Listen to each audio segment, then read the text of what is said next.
If it's about love, if it's about justice. Hey, what's up everybody? This is Austin Haynes with the Waking Justice Project, and this is your daily wake-up call. Here's what the corporatocracy is up to today, November 1st, 2019. You can visit our website at wakingjustice.org for more details. Here are the headlines. It's Freakout Friday on your daily wake-up call, where every Friday we spotlight indie journos who are pushing the leading edge of independent journalism. These are the folks who expose the hard truths that make us ask, why aren't we all freaking out about this? Today we spotlight the work of indie journo Max Blumenthal. And what Max is going through right now is a classic case of why aren't we all freaking out about this?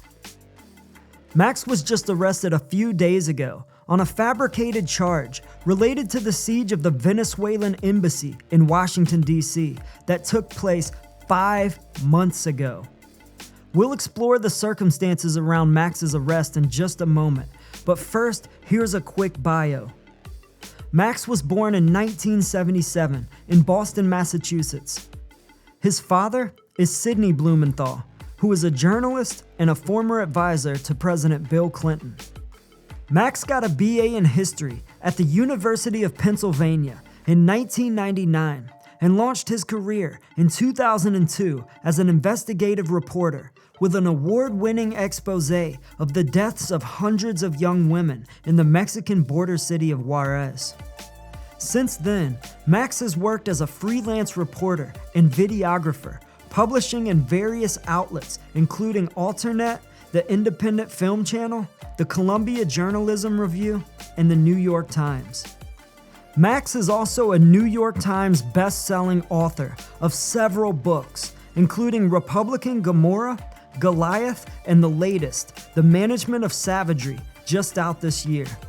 Max founded the Gray Zone website in 2015, an independent news website dedicated to original investigative journalism and analysis of politics and empire. Through Gray Zone, Max collaborates with several other badass indie journos that you should know about, including Ben Norton, Aaron Mate, and Raina Kalik. A quick survey of Max's 2 best-selling books to date can help demonstrate his broad range of journalistic interest. In his 2009 book, Republican Gomorrah, Inside the Movement That Shattered the Party, Max explores the psychopathology of key Christian conservative leaders who overran the Republican Party in the 2000s.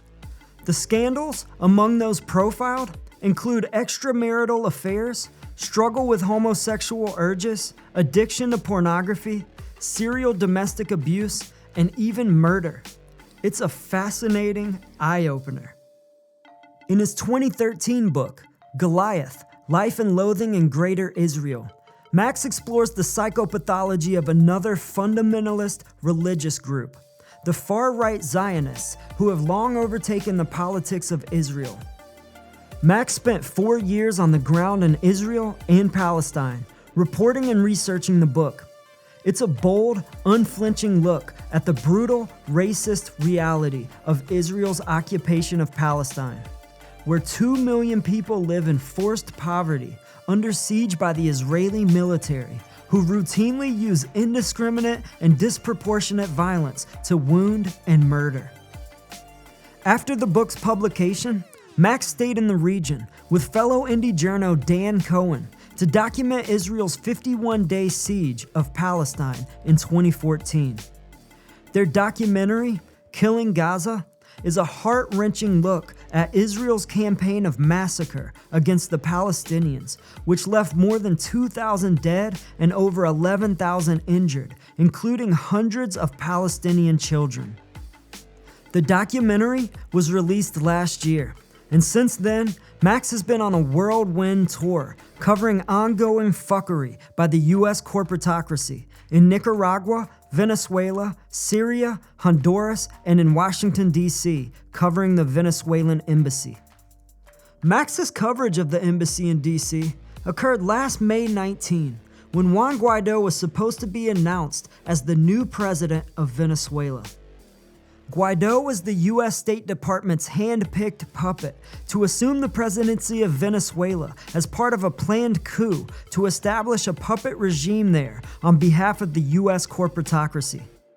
Pro-Guaidó demonstrators had gathered outside the Venezuelan embassy in DC, awaiting the opportunity to overtake the embassy, but the announcement never came.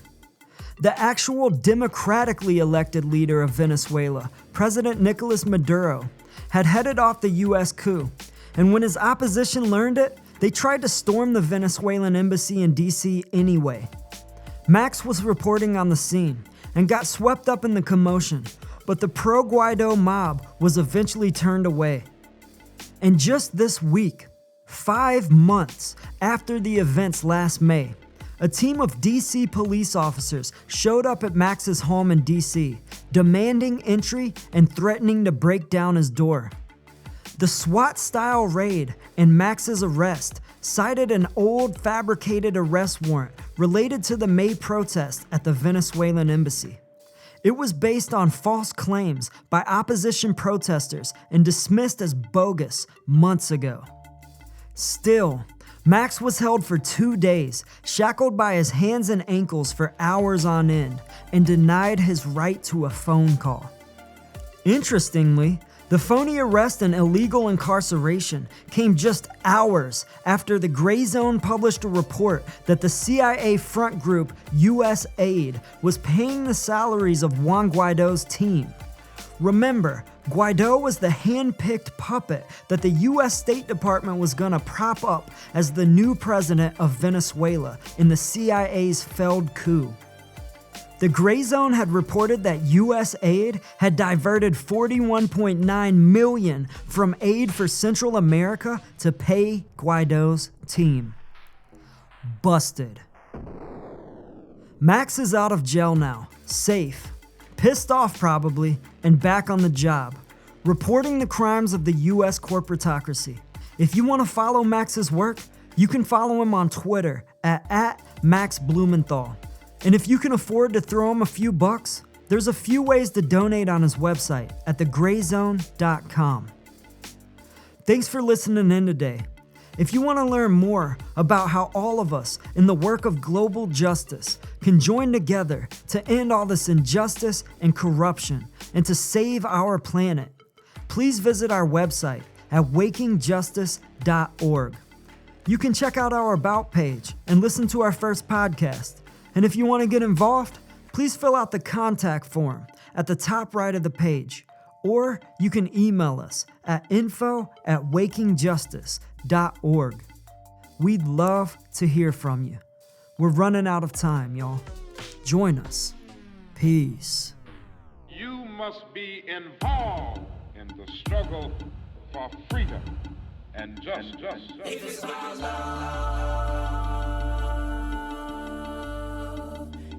Justice is waking, justice is rising. Justice is waking, justice is rising. Justice is waking, justice is rising. And it ain't just us, it's all of us. Justice is waking, justice is rising. And it ain't just us, it's all of us.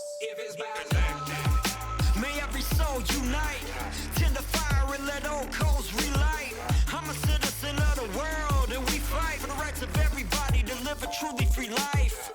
Red or yellow, black or white, left or right, gay or straight, human or animal, all life.